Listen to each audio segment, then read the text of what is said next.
शुरू करते हैं आज की कक्षा। आज का प्रमुख विषय है केन उपनिषद। केन उपनिषद से संबंधित परिचर्चा को आज हम लोग जारी करेंगे। केन उपनिषद जो है वो बड़ा स्वभावपूर्ण उपनिषद माना जाता है, क्योंकि इसमें एक तो स्वभावपूर्ण का मतलब ये है कि ऋषि और शिष्य की परंपरा का अनुवादन करते हुए और इसमें पूरी की पूरी चर्चा की गई है। केन उपनिषद में योग से संबंधित बहुत सारे तथ्यों के बजाय इस बात पे फोकस किया गया है कि ब्रह्म का स्वरूप क्या कैसा है, क्या हम उसे जान सकते हैं या नहीं जान सकते हैं। और एकमात्र ऐसा उपनिषद है जो सीधे तौर पे कहता है कि जो भी कहता है कि मैं ब्रह्म को जानता हूँ, असल में वो ब्रह्म को नहीं जानता है। डायरेक्ट कोई उपनिषद इतना डायरेक्ट मना नहीं करता, यानी कि अगर आप मान लीजिए किसी उपनिषद के द्वारा आपने ये सुन लिया कि वो ब्रह्म को जान गया है या कोई जानने की इच्छा रखता है और वो जान चुका है, लेकिन केन उपनिषद कहता है कि वास्तविकता में ऐसा है नहीं। केन उपनिषद में एक कहानी भी आएगी जो कि तीसरे खंड में तीसरे अध्याय में देखने को मिलती है। टोटल केन उपनिषद के 4 अध्याय हैं जो हम लोग देखने वाले हैं। बेसिकली 4 खंड जिसको बोला जाता है केन उपनिषद में। ठीक है, पहले ही इसमें ओम केनेशितम पततिम प्रेषितम मनः केन प्राणम प्रथमा प्रैक्ति युक्तः, इससे शुरुआत होती है और अंत तक जाते जाते उस कहानी के साथ में ये होता है कि ब्रह्म का स्वरूप जो है वो बड़ा जबरदस्त है। सामान्य तौर पे आप ना उसको आंखों से जान सकते हैं, ना आंखों से देख सकते हैं, ना कानों से सुन सकते हैं, लेकिन आंखें जिस व्यवस्था के रूप में देख रही हैं वो ब्रह्म है, यानी कि जिसके कारण से आंखें देख रही हैं वो ब्रह्म है। तो सबसे पहले कुछ चीजें डिस्कस करते हैं। केनोपनिषद के कुछ खंडों को मैं आपके सामने एक स्लाइड शेयर करता हूँ और आप लोग उसे थोड़ा बहुत भी देखेंगे तो आपका काम हो जाएगा। फिर मैं आपको कुछ करके सुनाऊंगा कि क्या है कैसे है। ठीक है, मेरा नाम है शिवम और आप एसकेएम योगा के तत्वाधान में फ्री नेट योगा प्रिपरेशन पे जुड़ चुके हैं। केनोपनिषद बेसिकली 4 खंडों में युक्त है, 4 खंडों से युक्त है, यानी कि कुल इसमें 4 अध्याय हैं। प्रत्येक में यानी कि पहले वाले में 8 है, 8 श्लोक, दूसरे में 5 है, फिर 12 है और फिर 9 श्लोक है। टोटल श्लोकों की संख्या हो गई 8, 10 3 13। ठीक है, 13 और 12, 13 26 25 और 25 और 5 30 और 4 34। टोटल श्लोकों की संख्या 34 के आसपास हो गई। 8 5 12 और 9 श्लोक ये केनोपनिषद। सभी लोग म्यूट कर लेंगे अपने आप, जो लोग भी अनम्यूट, ताकि दूसरे किसी को परेशानी ना हो, या मैं आपको म्यूट कर दूं। एक सेकंड में आप सभी लोग म्यूट कर देता हूँ ताकि आप ना परेशान हो ना दूसरे को करें। चलिए, कोई बात होगी तो आप मुझे चैट बॉक्स में लिख के बता दीजिएगा, मैं देख लूंगा। तो केनोपनिषद की बात चल रही थी। केनोपनिषद के श्लोकों की संख्या आपके समक्ष प्रस्तुत है 8 5 12 और 9। टोटल 4 खंड हैं, 4 अध्याय जिसको बोलते हैं। इंद्रियों के अपने कार्य में प्रवृत्त होने संबंधी आख्यान का उपनिषद केन है, यानी केनोपनिषद में इंद्रियों से संबंधित बहुत विशद चर्चा है। तो जैसे जैसे ही आपके सामने नेट जेआरएफ में अगर इंद्रिय संबंधित अधिकाधिक विषय दिखने लगे तो इसका मतलब एक चांस आप ये भी रखिएगा कि उपनिषद में केन है। जिस प्रकार से अगर विद्या से संबंधित अपरा अपरा विद्या से संबंधित आएगा तो उसका एक उपनिषद फिक्स है। जिस प्रकार से ब्रह्म ज्ञान से संबंधित या आशीर्वाद से संबंधित या आत्मज्ञान संबंधित है तो वो कठोपनिषद है। इस प्रकार से हर उपनिषदों का एक मूल तत्व है। तो ये इसका मूल तत्व जो है वो इंद्रिय है। यज्ञ से संबंधित कौन सा है? अगर यज्ञ से संबंधित प्रश्न है तो वो होगा आपका मुंडक। मुंडक है जिसमें यज्ञ से संबंधित जिह्वा इत्यादि के विषय में बातें की गई हैं, तो वो हो जाएगा मुंडक। और मुंडक किस वेद से संबंधित होगा? देखिए, यज्ञ, जादू टोना ये सब अथर्ववेद का हिस्सा रहा है। तो जब भी अगर ऐसा कोई प्रश्न आता है जहाँ पे कुछ भी जादू टोना यज्ञ इत्यादि नियमावली से संबंधित बातें हों तो वो अथर्ववेद का बहुत बड़ा हिस्सा माना जाता है। यजुर्वेद में भी यज्ञ से संबंधित कुछ आख्यान मिलता है, लेकिन इसमें सीधे तौर पे देखने को मिल जाता है मुंडक। चलिए अब आगे बढ़ते हैं। केन उपनिषद में इंद्रियों का कर्ता परमात्मा को बताया गया है, यानी कि इंद्रियां जो है, इंद्रियां जो भी कार्य करती हैं, यानी इंद्रियों का जो कंट्रोलर है वो परमात्मा सत्ता है। अब ये एक बहुत बड़ा कॉन्सेप्ट है, क्योंकि ये कॉन्सेप्ट ऐसा है जिसमें थोड़ी दिक्कतें आती हैं। मैं आपको कुछ बातें समझाता हूँ। देखिए, दिक्कतें इसलिए कह रहा हूँ मैं क्योंकि अगर मान लीजिए जैसे इंद्रियों को कौन कंट्रोल कर रहा है, ईश्वर, भगवान, ब्रह्म। ठीक है, तो ब्रह्म यदि इंद्रियों को कंट्रोल कर रहा है तो इस आधार पे तो कोई गलती होनी ही नहीं चाहिए इंद्रियों से। यानी कि हमारी आंखें कभी गलत नहीं देखेंगी, कभी कान गलत सुनेगा नहीं, क्योंकि इसका कंट्रोलर, अल्टीमेट कंट्रोल किसके पास है? सुप्रीम पावर ब्रह्म के पास में। जैसा केनोपनिषद कहता है, केनोपनिषद कहता है कि इंद्रियों का जो कर्ता है, जिसके कारण से इंद्रियां कार्य कर पाती हैं, उसका कर्ता कौन है? वो है ब्रह्म। लेकिन अब इसमें कर्ता भी दो प्रकार का कर्ता है। केन उपनिषद ने तो ये बात कह दी, लेकिन इसका डिस्क्रिप्शन थोड़ा सा अलग है और वो थोड़ा सा ब्रॉड है। कैसे है? इन आंखें देखना जो शुरू शुरू करते हैं, यानी कि जो प्रकाश जाता है आपके आपके मानस पटल पे और वो अंकित होता है, इस प्रोसेस को कंट्रोल करने की क्षमता जो है वो ब्रह्म की है। आप देख के क्या क्या देखेंगे, क्या नहीं देखेंगे, ये अगेन आपके हिस्से की बात है, जो आपके आत्म हिस्से की बात होती है। यानी कि इट्स अप टू यू कि आप गलत देखेंगे कि नहीं देखेंगे, गलत सुनेंगे कि नहीं सुनेंगे। लेकिन कान सुनेगा कि नहीं सुनेगा, ये कौन डिसाइड करेगा? ये ब्रह्म, ये केनोपनिषद का आख्यान है। तो ये एक कई बार डुअलिटी का कॉन्सेप्ट आ जाता है। लोग सोचते हैं कि अगर ब्रह्म ही सारी कंट्रोलिंग रखता है तो क्यों नहीं, तो इसमें हमारी दिक्कत क्या है? फिर तो सारी चीजें ब्रह्म ठीक ही करे। लेकिन ब्रह्म कान को सुनाने की क्षमता एक्टिवेट करता है, ये नहीं एक्टिवेट करता है कि आप क्या सुनेंगे और क्या नहीं सुनेंगे। इंद्रियों का कर्ता परमात्मा को बताया गया। ब्रह्म को सामान्य इंद्रिय गुणों से नहीं समझा जा सकता है। ये केनोपनिषद का सबसे बड़ा ये भी आख्यान है कि ब्रह्म, ये प्रथम खंड के सारे श्लोक हैं जो मैं आपको बता रहा हूँ। इसमें क्या है कि ब्रह्म को आप इजीली इंद्रिय के गुणों से समझ नहीं सकते हैं। प्रश्न आ सकता है कि कौन सा उपनिषद है जिसमें इंद्रिय गुणों से, जिसमें ब्रह्म को इंद्रिय गुणों के आधार पर नहीं समझा जा सकता है ना? तो इंद्रिय से संबंधित, मैंने आपको जैसा बताया, इंद्रिय से संबंधित अगर कोई प्रश्न आपको दिखता है तो बहुत हद तक संभावनाएं बनती हैं कि वो केन उपनिषद से ही है। केन उपनिषद के अनुसार परमात्मा का मन से मनन नहीं किया जा सकता है। ये भी एक बड़ी टिप्पणी है। यानी कि जो लोग ये कहते हैं कि हम परमात्मा को जानते हैं, या जो लोग ये कहते हैं कि मन से हम उनको ध्यान नहीं सकते, असल में वो मनातीत नहीं है, मन से भी विशाल है उनकी संरचना, और मन के अंदर वो बिल्कुल व्याप्त नहीं हो सकते हैं, ऐसा केन उपनिषद का कहना है। समस्त इंद्रियों की शक्तियों का कारक, थोड़ा सा देखिए यहाँ पे लिखा मैंने गलत है, शक्तियों का कारक, मेरे में जो फॉन्ट है वो नहीं है इसमें, स्लाइड वाले में, इसलिए नहीं तो लिखा तो शक्ति ही है। समस्त इंद्रियों के शक्तियों का कारक ब्रह्म है। अगेन श्लोक प्रथम खंड का कंटिन्यू होगा तो उसमें यही बात आएगी कि जितनी भी शक्तियां हैं उन सारी शक्तियों का कारक कौन है? ब्रह्म है। जो ये कहता है कि वो ब्रह्म को जानता है, असल में वो कुछ भी नहीं जानता है, वो झूठ बोल रहा है। ये केन उपनिषद की टिप्पणी है। प्रश्न इनमें से ही बनने की संभावना है, जो ये मैंने 5 लाइनें लिखी हैं। ज्यादा से ज्यादा ये पूछ देगा कि केनोपनिषद कौन से खंड का है, कितने खंड हैं, उसमें कितने श्लोक हैं। ठीक है, इंद्रियों से संबंधित आख्यान कौन से उपनिषद से आता है, इंद्रियों को परमात्मा कंट्रोल करता है या उसका करता है, ये कौन से उपनिषद में बताया गया है। इंद्रियों को कौन कंट्रोल करता है, कौन इंद्रियों के द्वारा नहीं जाना जा सकता है, इत्यादि। ये सब इंद्रिय से संबंधित प्रश्न केन उपनिषद से संबंधित होगा। सामवेदी तलवाकर ब्राह्मण का ये उपनिषद है। अगली लाइन आप लिख लीजिए, सामवेदी तलवाकार ब्राह्मण का ये उपनिषद है। इसका उल्लेख 9वें अध्याय में है। ठीक है, केन, जो इसका पहला श्लोक आता है, केन यानी कि कौन है, किसके द्वारा है, उसके कारण से इसका नाम केन पड़ता है। प्रथम और द्वितीय में गुरु शिष्य परंपरा है और उससे संबंधित, यानी कि प्रश्न है, प्रश्न से संबंधित आधार है। और तीसरे और चौथे खंड में देवताओं और उनके अभिमान के लिए ब्रह्म के द्वारा जो मान मर्दन किया गया है उसके विषय में कहानी है। अंत में उमा देवी, जिसको पार्वती भी बोला जाता है, माता उमा बोला जाता है, शक्ति, ब्रह्मचारिणी, कुष्मांडा, जो भी बोल सकते हैं, उमा देवी के द्वारा ब्रह्म तत्व का उल्लेख किया गया है। और श्रेय मार्ग की ओर प्रेरित करना, ये इसका प्रमुख लक्ष्य है।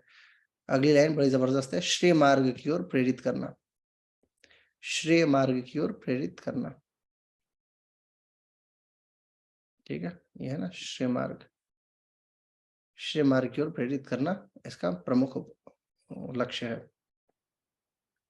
अब प्रथम खंड में ब्रह्म की चेतना से संबंधित बातें हैं। आप देखिए, ब्रह्म की चेतना से संबंधित प्रमुख बातें हैं।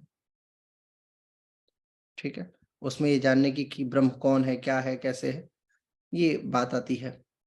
फिर शिष्यों के प्रश्न का उत्तर देते हुए बताते हैं कि मन, प्राण, वाणी, आंख, कान, जो भी इन सब में चेतना शक्ति, यानी जितनी भी इंद्रियां हैं, इन समस्त इंद्रियों में जो चेतना शक्ति भरता है वो कौन है? वो ब्रह्म है। सीधा सा इसका आंसर है, बस एक लाइन का। ठीक, अगेन इंद्रियों को कंट्रोल करने वाला, उसका धारक, मैंने उसका टोटल समरी मैंने शुरुआत में लिख दी थी, वही सारी बातें आपको आगे मिलती जाएंगी।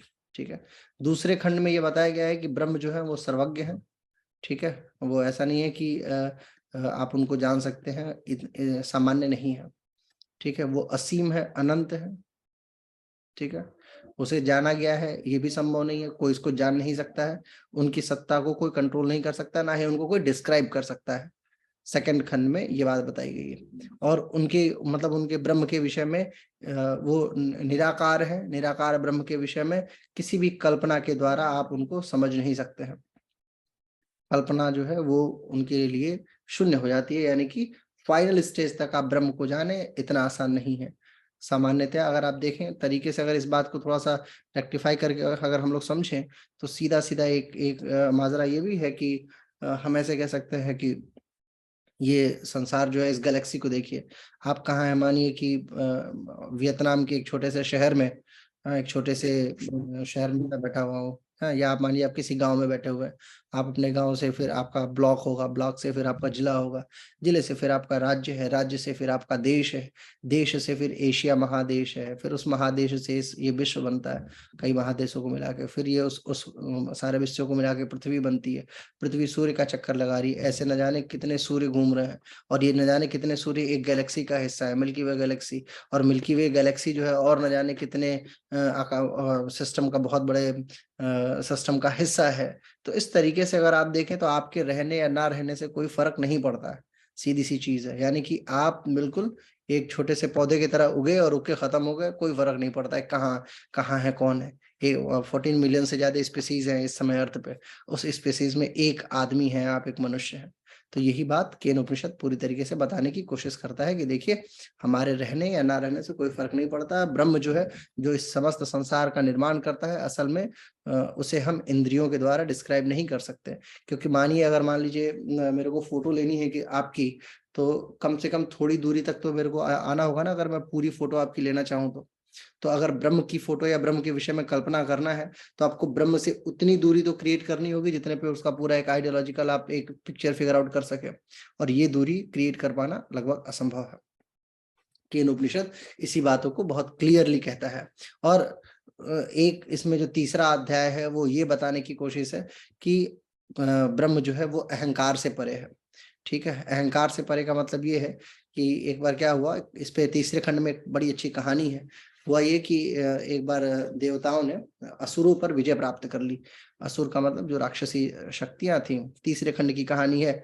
और ये पूछा जा सकता है, प्रश्न आ सकता है, माफ कीजिए, प्रश्न आ सकता है कि देवासुर संग्राम की कहानी केन उपनिषद में कौन से खंड में दी गई है। ठीक है, देवासुर संग्राम की कहानी जो है वो केन उपनिषद के तीसरे खंड की कहानी है। ये प्रश्न आने की संभावना है, अगर केन उपनिषद से कोई प्रश्न आता है तो ये केन उपनिषद से कुल मिला जुला के 5 से 7 सवाल बनेगा, बस, इससे ज्यादा नहीं। और बहुत अगर डीप कोई जाएगा तो द्वैत और अद्वैत के सिद्धांत को इसमें कॉन्टेक्स्ट कर लिया जाता है। संस्कृत से जो लोग नेट जेआरएफ देते हैं, वो लोग द्वैत और अद्वैत जाते हैं केन उपनिषद में लेके। ठीक है, रामानुजाचार्य के अनुसार द्वैत और अद्वैत के सिद्धांत, लेकिन योग नेट में केन उपनिषद द्वैत और अद्वैत का कंपैरिजन कभी करने ही नहीं देगा। मतलब इतना डीप नहीं जाएंगे हम लोग केन उपनिषद को लेके। केन उपनिषद में नेट जेआरएफ में मैक्सिमम प्रश्न आने की संभावना बनेगी, वो यही बनेगी कि इंद्रिय से संबंधित जो प्रश्न आए, और ये देवासुर संग्राम से संबंधित। हुआ क्या, देवासुर संग्राम हुआ, और देवासुर संग्राम के दौरान देवताओं ने विजय प्राप्त कर ली, तो देवताओं को ये अहंकार हो गया। ठीक है, कि हम ही लोग जो है वो सर्वे सर्वा है, और हमारे लिए ये सारी चीजें बहुत आसान है। ठीक है, मतलब जीत पाना और तमाम विषयों पे। तो वहां पे एक यक्ष का प्राकट्य होता है। जब ये युद्ध जीत लिया गया देवताओं के द्वारा, तो एक यक्ष, यक्ष का मतलब होता है कि जिसका जो ना मनुष्य है और ना देवता है ना, बीच की कड़ी जो है यक्ष, जैसे यक्ष, गंधर्व, किन्नर, नाग इत्यादि बहुत सारी योनियां होती हैं सनातन धर्म के सिद्धांत के अनुसार। तो यक्ष की उत्पत्ति होती है और यक्ष वहां पे आते हैं और पूछते हैं कि देवता उनसे पूछते हैं कि आप कौन हैं। तो सबसे पहले अग्निदेव ने जाकर यक्ष से उनसे उनका परिचय पूछते हैं कि आप बताइए आप कौन है। तो यक्ष ने अग्निदेव से उनका परिचय पूछ लिया कि आप कौन है।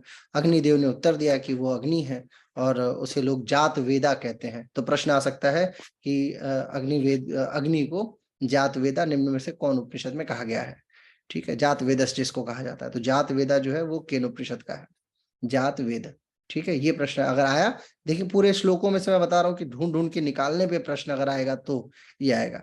अग्नि को जात वेद केनोपनिषद में कहा गया है। जिस प्रकार वैश्वानर यम को कौन से उपनिषद में कहा गया है ना, वैश्वानर। और वैश्वानर ऐसा नहीं है कि क्या कहते हैं कठोपनिषद में वैश्वानर का कहा गया यम को, तो हर जगह वैश्वानर का मतलब वही है। अन्य उपनिषदों में वैश्वानर शब्द बदल जाएगा।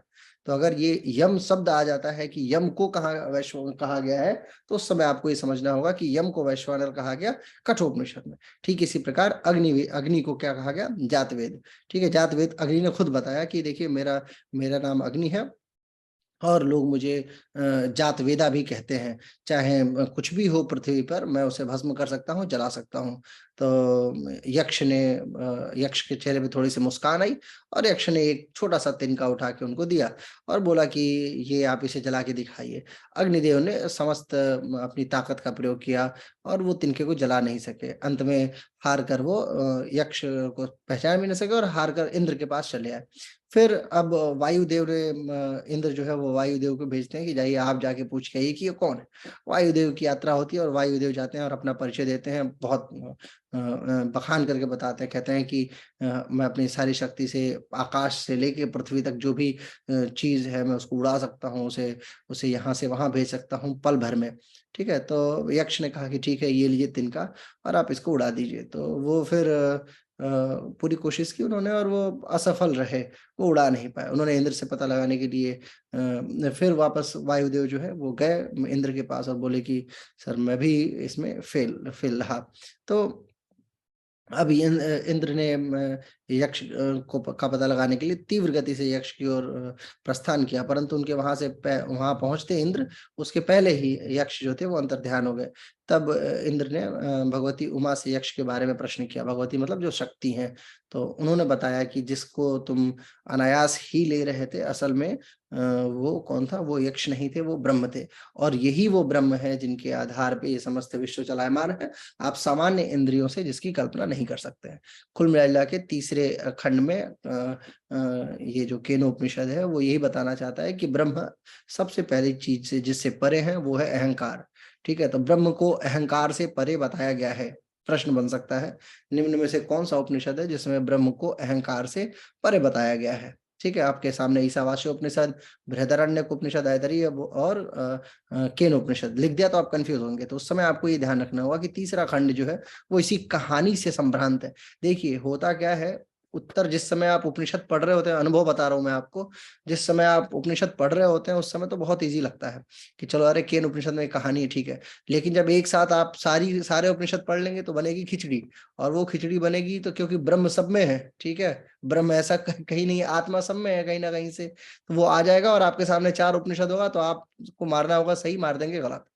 ठीक है, तो इसलिए बड़ा क्लियर होके चलिएगा कि किसका क्या है। और प्रतिदिन जब बर्तन धो रहे हैं, चल रहे हैं, पैदल घूम रहे हैं, खाली बैठे हुए व्हाट्सएप चला रहे हैं, रील्स देख रहे हैं, उस समय भी दिमाग में एक आध बार खुद से प्रश्न कर लिया कीजिए कि अरे ये इंद्रिय से संबंधित कौन सा है। और एक सबसे बेहतरीन अनुभव आपको और बताता हूँ, एक्सपीरियंस जिसको बोलते हैं। आप अपनी क्लासेस में जो भी मैं पढ़ाया करूँ उसकी उसकी कहानी को घुमा फिरा के ऐसा माहौल बनाइए कि आपकी जो क्लास चलती हो या आप जिससे बात कर रहे हो, अपने घर के बच्चों से, अपनी कक्षाओं में, अपने अन्य लोगों से जिससे भी बातचीत चले, तो उससे एक आधा बार जो मैं बताऊं आपको वो कहानी जरूर से शेयर कर दीजिए। जब आप शेयर करना सीख जाएंगे ना तो आप भूलेंगे नहीं फिर गलती से भी। क्योंकि आप जब बताने लगते हैं तो बताते समय आपका एक दिमाग का दूसरा हिस्सा एक्टिवेट हो जाता है। पढ़ते समय जो हिस्सा एक्टिवेट होता है वो अवचेतन मन तक पहुंचाने में समय लेता है। लेकिन जब आप बोलते हैं किसी के सामने, जब आप पढ़ाने जाते हैं, तो आपके चेतन मन का वो हिस्सा एक्टिवेट होता है जिसके माध्यम से आप कभी भूल ही नहीं सकते। लिहाजा कोशिश कीजिए कि आप इसको जाने। चौथे खंड में ब्रह्म को कहा गया कि वही ब्रह्म है। चौथा खंड जो आता है, इंद्र के प्रश्न को सुनकर उमा देवी ने कहा कि हे देवराज, जितने भी अग्नि और वायु आप लोग सभी लोग श्रेष्ठ माने जाते हैं, सबका सबका अपना अपना स्थान है, लेकिन आपके अंदर जो शक्ति का कारक है ना, या आपके अंदर जो शक्ति है वो कौन है? वो वही ब्रह्म है ना। और ये ब्रह्म के साक्षात्कार स्वरूप ही संभव हो सकता है, क्योंकि आप इतने शक्तिमान हैं। इसका सबसे बड़ा कारण क्या है? वो ब्रह्म है। ब्रह्म की विजय से ही समस्त देवों की विजय है। अब यहाँ पे एक लाइन ये बनेगी बढ़िया कि अगर आप किसी भी गुण का अवलोकन करना चाहें, जीवन में किसी भी गुण के लिए आप कोई भी गुण प्राप्त करना चाहते हैं, तो उसके लिए ब्रह्म का ज्ञान होना बड़ा आवश्यक माना गया। यानी ब्रह्म की जो अनुभूति है उसको यतांत नितांत जरूरी माना जाता है। केन उपनिषद के सिद्धांत के अनुसार। केन उपनिषद कहता है कि whatever you want to learn without knowing Brahman, यानी अगर आप ये सोचते हैं कि विदाउट ब्रह्म आप कोई भी चीज समझ सकते हैं, जान सकते हैं, दैट इज नॉट पॉसिबल। वो ही है जिसके कारण से आप समझ पा रहे हैं, जान पा रहे हैं। वो बेशक अलग बात है कि आप उस चीज को नहीं समझ पा रहे हैं, कि आप एक्सेप्ट नहीं कर पा रहे हैं। जिस प्रकार देवताओं ने एक्सेप्ट नहीं किया कि समस्त शक्तियां या जो भी विजय है वो सारी विजय देवताओं के कारण से ही है। अगले में कहते हैं, इंद्र के सम्मुख यक्ष का अंतर्धान होना और ब्रह्म की उपस्थिति का संकेत बिजली की चमकने और झपकने जैसा है। इसे सूक्ष्म संकेत आप समझिए। मन जब भी ब्रह्म के निकट होने का संकल्प करता है या ब्रह्म प्राप्ति का अनुभव करता सा प्रतीत होता है, तब वो ब्रह्म की उपस्थिति का सूक्ष्म संकेत होता है। ब्रह्म की सूक्ष्म उपस्थिति का सिद्धांत निम्न में से कौन उपनिषद में दिया गया? प्रश्न बना, ब्रह्म की सूक्ष्म उपस्थिति का सिद्धांत या सूक्ष्म संकेत का सिद्धांत निम्न में से कौन से उपनिषद में दिया गया? अगेन, ब्रह्म का सूक्ष्म सिद्धांत जो है, यानी कि जब भी आप ऐसा फील करें कि आपके अंदर से कुछ अच्छाई निकलने की कोशिश हो रही है, एक अभूतपूर्व आनंद, जब आप एक मान लीजिए रोड पे एक कुत्ता बेचारा मरने ही वाला था और आपने उसको बचा लिया, एक गरीब व्यक्ति को आपने अपने हिस्से की रोटी दे दी, किसी को 5 रुपए की जरूरत थी, आपने उसको 10 रुपए निकाल के दे दिया, तो उस समय एक जो अद्भुत आनंद आपकी आत्मा महसूस करती है, उस अद्भुत आनंद को ब्रह्म कहा जा सकता है। वो ब्रह्म, वो परमानंद जो है वो परमात्मा का आनंद है, और वो हिस्सा, वो अनुभूति जो है वो ब्राह्मिक अनुभूति कही जा सकती है। ये उदाहरण के तौर पे मैं समझा रहा हूँ कि जब भी मन ब्रह्म के निकट होने की उपस्थिति को अनुभव करता है या प्रतीत होता है कि आप बड़े आनंदित हैं, तो उसे आप उस कंडीशन में मानिए जिस कंडीशन में ब्रह्म ज्ञान की अवस्था मानी जा सकती है। ये सब शिष्य जो है वो सुन रहे हैं और उनके गुरु बता रहे हैं, केन उपनिषद के गुरु। इनमें इनका नाम कभी नहीं बताया गया कि केन उपनिषद के वक्ता कौन थे और किन लोगों ने इसकी चर्चा की है। इसका सिर्फ ये है आख्यान कि गुरु और शिष्य लोग आपस में बातें कर रहे हैं और वहां पे प्रश्न चल रहा है। फिर जो व्यक्ति ब्रह्म के रस स्वरूप का बोध करता है, उसे ही आत्म तत्व की प्राप्ति होती है। प्रश्न बनेगा इससे, डेफिनेटली अगर बनता है तो केन उपनिषद से प्रश्न बनेगा कि आत्म तत्व की प्राप्ति होती है ना, या आत्म तत्व की प्राप्ति किसे होती है? निम्न में से किसे होती है? ब्रह्म के रस स्वरूप के बोध करने वाले को, ब्रह्म को जान लेने वाले को, आत्मा को जान लेने वाले को, या निम्न में से कोई नहीं? प्रश्न ऐसे बन सकता है कि आत्म तत्व की प्राप्ति निम्न में से किसे होती है? तो जो ब्रह्म के रस स्वरूप को समझ लेता है, ब्रह्म के रस स्वरूप को जो जान लेता है, समझ लेता है, ब्रह्म का जो रस स्वरूप है उसे जो जान लेता है, समझ लेता है, उसे ही आत्म तत्व की प्राप्ति होती है। यानी कि जो परमात्म सत्ता को समझने की कोशिश करता है वो आत्म सत्ता तक तो पहुंच ही जाता है।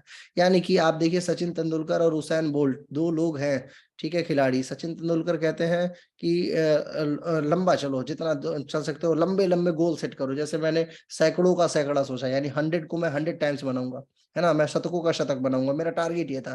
तो मैं धीरे धीरे धीरे धीरे 50-60 तक तो पहुंच ही जाऊंगा। यानी कि आप एग्जाम्पल के तौर पे ये मानिए कि आपने टारगेट सेट किया कि मुझे आज 50 किलोमीटर चलना है, तो आप 10 किलोमीटर में नहीं थकोगे, आप कम से कम 20-25 किलोमीटर तक तो चले ही जाओगे। अब आप शुरू में ही घर से ही सेट किया आपने टारगेट कि मेरे को 1 किलोमीटर चलना है, तो आप 800 मीटर के बाद से आपके अंदर बनने लगा कि अरे बस अब पहुंचने वाले, अब थकान थकान होने वाली है। उसके बाद फिर आप एक नया गोल सेट करोगे ना, तब तक नहीं पहुंच पाओगे।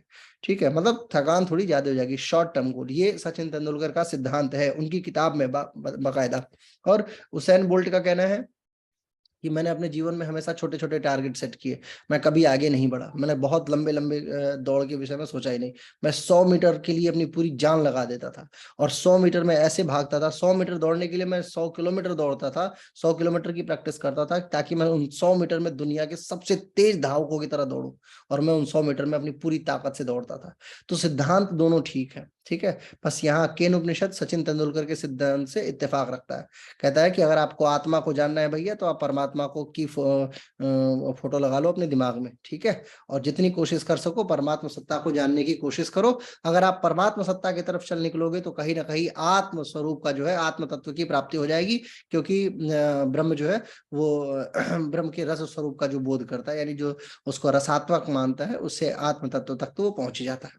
तपस्या, मन और इंद्रियों का नियंत्रण, ये कुछ प्रोटोकॉल बताई गई है कि अगर आप ईश्वर को, ब्रह्म को जानना चाहते हैं या आत्म तत्व को प्राप्त करना चाहते हैं, तो कि तपस्या है ना, तपश्चर्या, मन और इंद्रियों का नियंत्रण, यानी control of your mind and आपकी जो इंद्रियां हैं, ज्ञान इंद्रिया और कर्म इंद्रिया, उनका नियंत्रण, तथा आसक्ति रहित श्रेष्ठ कर्म। आसक्ति रहित श्रेष्ठ कर्म जो है, ये कई बार आपको सनातन धर्म की जितनी भी पुस्तकें हैं उन सब में दिख जाएगा। आसक्ति रहित, सकाम रहित, अकाम रहित, जो भी है ना, यानी कि गीता आप पढ़िए तो पूरा पूरा इसी पे है आधारित, सकाम कर्म, की मेरे को ये चाहिए इसलिए मैं ये करूंगा। जैसे आप लोग यहाँ बैठे हुए हैं कि मुझे नेट निकालना है इसलिए मैं, तो ये हो गया आपका सकाम कर्म। और इसमें जो लोग ये सोच नहीं रहे होंगे कि मेरे को पेपर देना है, दैट्स ऑल यार, छोड़ो, अभी मैं जो पढ़ रहा हूँ उसमें 100% देता हूँ, तो ये हो जाएगा निष्काम कर्म। इसमें आप फोकस है, आप अपने पढ़ाई पे, करंट में जी रहे हैं। कुछ लोग ऐसे हैं जिनका ये सपना होगा कि नहीं मुझे निकालना ही है कैसे भी करके, वो फेल हो जाएंगे, ठीक है। उनका उनका कुछ नहीं होगा।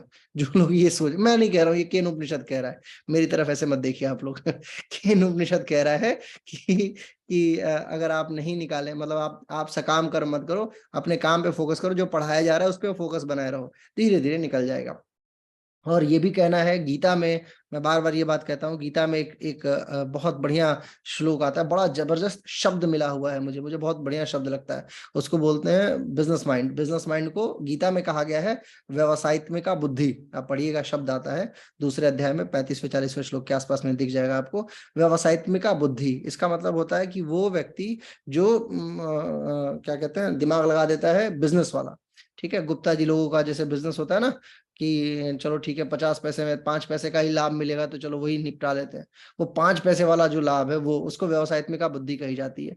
कि आप जानते हैं कि आप यदि हनुमान जी को याद करेंगे तो आपको भूत प्रेत से सुरक्षा की गारंटी मिलती है, ठीक है। आप सरस्वती जी को याद करेंगे तो आपको विद्या की गारंटी मिलती है। लक्ष्मी जी की पूजा करेंगे तो पैसे की गारंटी मिलती है। तो ऐसा क्या सबने डिपार्टमेंट बांट रखा है? ये कौन बांटा है? उन्होंने थोड़ी बांटा है, ये तो आपने बांटा है। वो तो उनका गुण जो था, वो अपना गुण वो लेके चल रहा है। भाई कार्तिकेय की पूजा क्यों नहीं करते हो बताओ? क्योंकि आपको इनिशियली लाभ कार्तिकेय का नहीं पता है।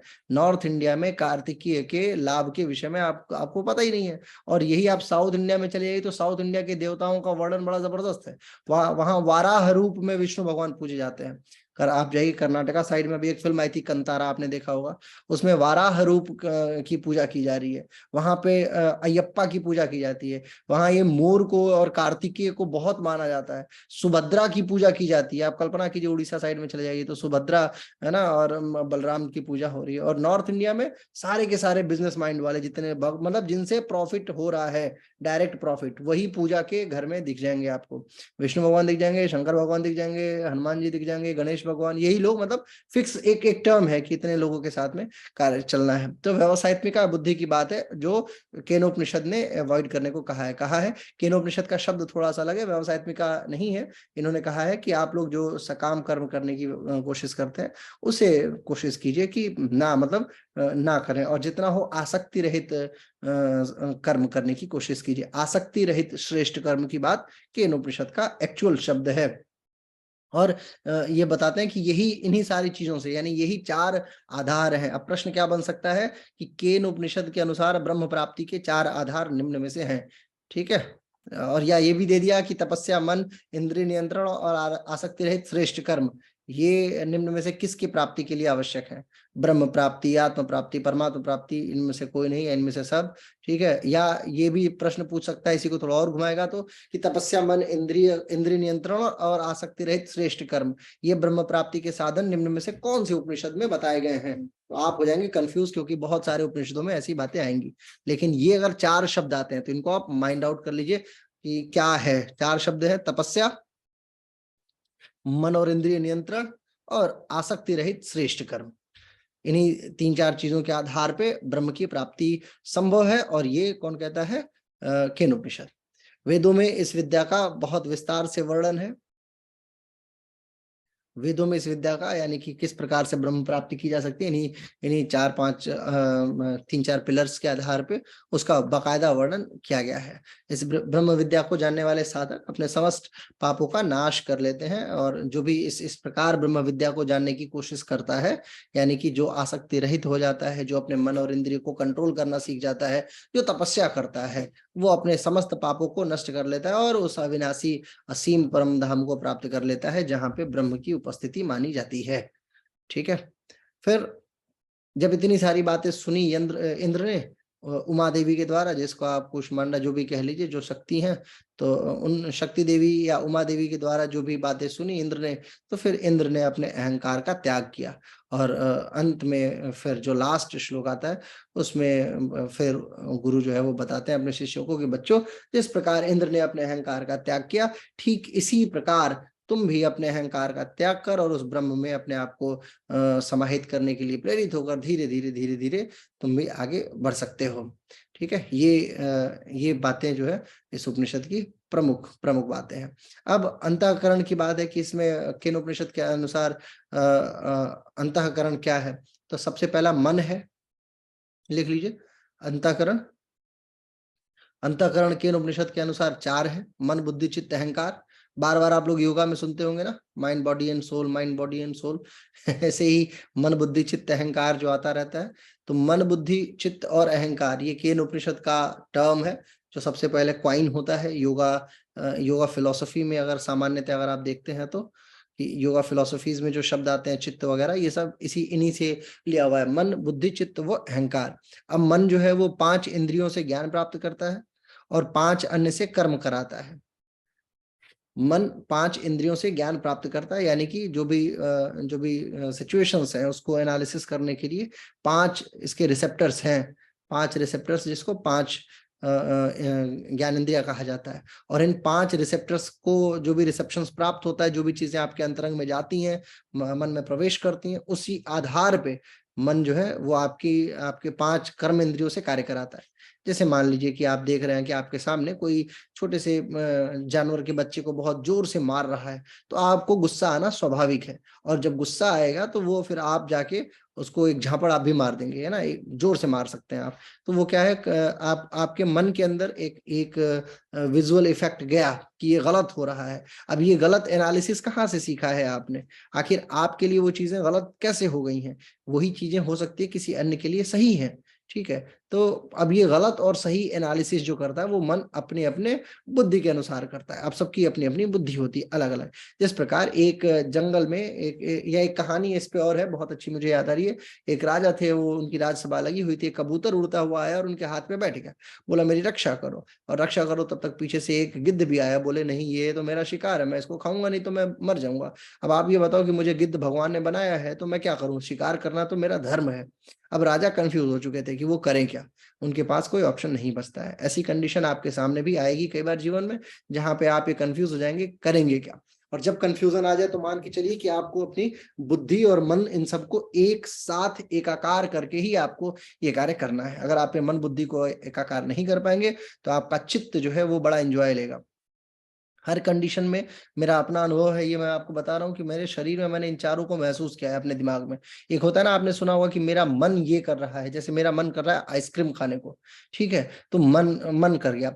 एक चीज मैं बताता हूँ, जब दाद होती है ना, दाद समझते हैं, दाद, खाज, खुजली, दाद होता है स्किन पे, तो उस समय ना खुजली करने का बड़ा एक अलग आनंद आता है। जैसे हमारे हाथ पे यहाँ पे दाद हो गया, तो अगर आप यहाँ खुजाएंगे ना तो आपको बड़ा आनंद आएगा, बहुत आनंद आएगा, अद्भुत आनंद आएगा। लेकिन उस अद्भुत आनंद का क्या स्वरूप होता है? वो बेकार आनंद है। आनंद तो है, लेकिन वो आपके दाद को बढ़ाता हुआ चलता चला जाएगा, वो शरीर में धीरे धीरे फैलता चला जाएगा। तो आनंद जो है वो अच्छी चीज हर समय नहीं है। यानी अगर किसी चीज से बहुत आनंद आ रहा है तो गारंटी नहीं है कि वो अच्छी चीज है। ठीक है, तो ये मन बुद्धि चित्त अहंकार का, इस पे तो मैं कई घंटे बोल सकता हूँ। मन बुद्धि और चित्त अहंकार, ये जो चार टॉपिक है, क्योंकि इसमें इतने एग्जाम्पल्स है ना। मन का अलग है, चित्त की खासियत है। अब चित्त जो है, पतंजलि ने योग की परिभाषा बताने के बाद सिर्फ एक विषय पकड़े, चित्त, और सीधा ऐसा चित्त में डूबे कि निकले संप्रज्ञात असंप्रज्ञात पे। 40-42 श्लोक निपटा दिया उसी में, चित्त पे ही है ना।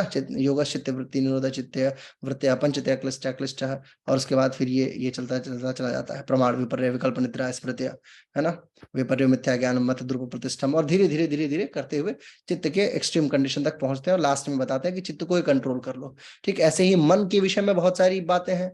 हाँ, उसका बुद्धि के विषय में बहुत सारी बातें। तो ये बेसिकली ये चारों जो चीज है, ये विषय है किसका? केनोपनिषद का। अब बुद्धि जो है उसको भी दो हिस्से में बांटा गया है, तार्किक बुद्धि और मेधावी बुद्धि। चित्त का भी दो हिस्सा बांटा गया है, एक इमोशन जो उद्वेग पैदा करता है, और दूसरा भाग है जो चित्त का, वो है स्मृति, मेमोरी। फिर डिजायर्स, वासना, और संस्कार। ठीक है, ये चित्त के दो महत्वपूर्ण भाग जो केनोपनिषद के अर्थ में निकल के आते हैं। डायरेक्ट तो इसका वर्णन नहीं है, लेकिन इसका अर्थ जो निकल के आता है। और अहंकार में व्यक्तित्व जो है, अपने जो व्यक्तित्व, जो पर्सनालिटी है, पर्सनालिटी का अपना एक अहंकार है जो कि इंद्र के पास है। ठीक है, जो अग्नि के पास है। जिस अहंकार के कारण वायु जो है वो बहुत जोश में जाते हैं, है ना। क्योंकि ये अग्नि और वायु जो है, इन्हीं लोगों के ऊपर, इंद्र के ऊपर ऋग्वेद में कितने मंत्र हैं, कौन बताएगा? इंद्र के ऊपर और अग्नि के ऊपर कितने वेद में, ऋग्वेद में कितने मंत्र हैं?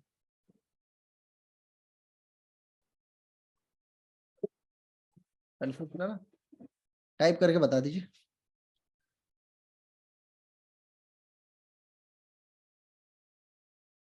ठीक है, 200 और 250, 250 इंद्र के लिए, और अग्नि अग्नि मतलब अग्नि और इंद्र के लिए 200 और 250 का आख्यान आता है। बहरहाल, तो अहंकार के विषय में बातें हो गई। ठीक है, और यही अहंकार और इसी के साथ जो है, मतलब केन उपनिषद का पूरा पूरा खात्मा होता है। इसके बाद केन उपनिषद में ऐसा कुछ भी नहीं बचता है जिसको हमें पढ़ने की आवश्यकता पड़ती है। तो टोटल केन उपनिषद, ओम केने शितम पततिम प्रेषितम मनः केन प्राणा प्रथम प्रयक्ति युक्तः केने शिताम वाचा मिमां वदन्ति चक्षु श्रोतम कऊ देव युनक्त्य। यहाँ से बात शुरू होके और अंत तक पहुंचती है केन उपनिषद के लास्ट श्लोक तक, जिसमें ये बताया जाता है, तदात्मने निरते यह उपनिषस्तु धर्मास्ते मयि संतु ते मयि संतु। यानी कि मुझ में स्थापित हो, उपनिषदों में जो जो धर्म है वो आत्मज्ञान में लगे हुए हैं, और वो सारे के सारे मुझ में स्थापित हो, जो शांति पाठ के तहत आता है। यो वा एतामेव वेदापहत पापन मनन्ते स्वर्गे लोके जयते प्रतिष्ठति प्रतिष्ठति। अंत में बात प्रतिष्ठति प्रतिष्ठति तक आती है ना। यही स्वर्गलोक है, ब्रह्म को जान लेना ही अद्भुत आनंद है, और यही यहीं पे ये उपनिषद जो है वो समाप्त होता है। केन उपनिषद के अंतर्गत आने वाले प्रमुख प्रश्नों की श्रृंखला मैंने आपको बता दी। ज्यादा से ज्यादा 5 से 6 प्रश्न, इंद्रिय से संयोजित प्रश्न। ठीक है, और देव से संबंधित प्रश्न, और कौन से खंड से लिया गया, ये कौन से उपनिषद, कौन से वेद का हिस्सा है, ये कितने श्लोक हैं, कितने भाग हैं, और क्या चल रहा है। टोटल इसका कॉन्टेक्स्ट केन का इतना ही है, और ये छोटा उपनिषद था, ये समाप्त होता है। इसके अलावा फिर अब आपका मांडुक्य बचेगा और ईशावास्योपनिषद बचेगा। दोनों को कल हम लोग एक ही बार में निपटा लेंगे। कल यानी ईशावास्योपनिषद एक ही बार में हो जाएगा कंप्लीट। और क्या कह रही हो शिवांगी? कह रही है चित्त की दो क्या, चित्त की दो दो दो हिस्सा जो है ना, वो एक इमोशंस जिसको बोलते हैं, उद्वेग जो है, एक भाग काम का उद्वेग पैदा करना है, किसी चीज को करने के लिए आपको प्रेरित करना, वो चित्त का पहला हिस्सा है। और दूसरा हिस्सा है मेमोरी, मेमोरी जिसको स्मृति बोलते हैं, वासना और संस्कार। ये चित्त के दो महत्वपूर्ण हिस्से हैं। अब मैं आपको अनम्यूट कर देता हूँ, आप लोग भी बोल सकते हैं अगर कुछ बोलना है तो। बस केन उपनिषद में यही है। इसके इतर अगर कोई और आपका प्रश्न है। सर ये तीनों एक ही चीज है? क्या? स्मृति, वासना, संस्कार ये दोनों एक ही चीज़ है या अलग-अलग एक है? ही चीज़ है भाई। स्मृति का मतलब ये है आपकी अच्छी स्मृति हो सकती है, बेकार स्मृति हो सकती है। बचपन में आपने टॉफ़ी खाई थी, वो आपकी अच्छी स्मृति है।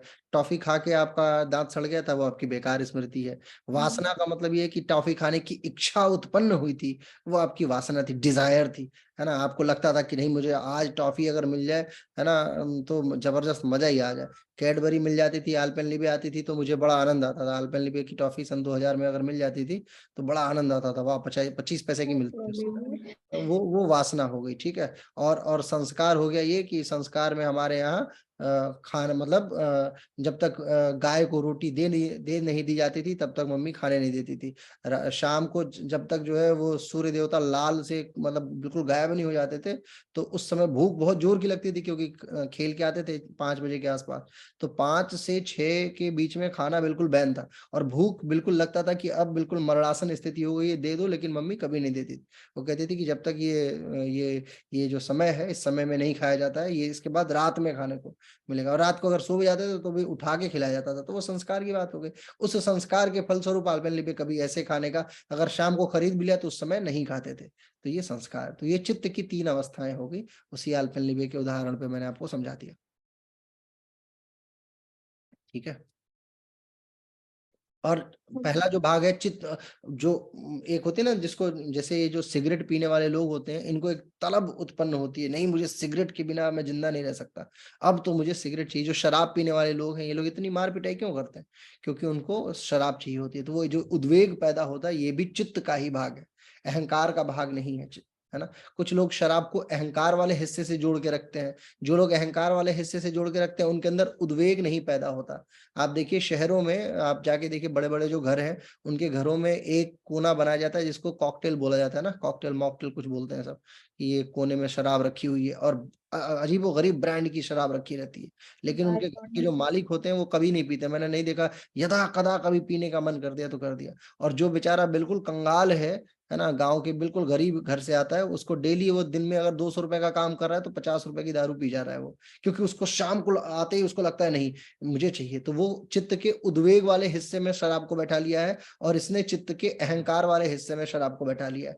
इसने इसलिए बैठा रखा है कि मेरे घर में होना ही चाहिए। मैं अमीर आदमी हूँ तो मेरे घर में अगर शराब नहीं होगी तो कैसा लगेगा? कोई आएगा तो देखेगा तो बोलेगा अरे कॉकटेल नहीं है तो क्या कैसा घर है? कितना गरीब आदमी है।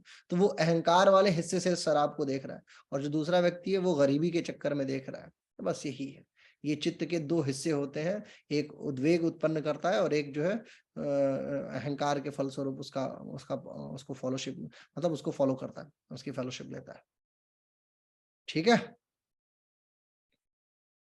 चलिए बस यस। आज की जो रिकॉर्डिंग थी बस यहीं तक, केनोपनिषद की समाप्ति।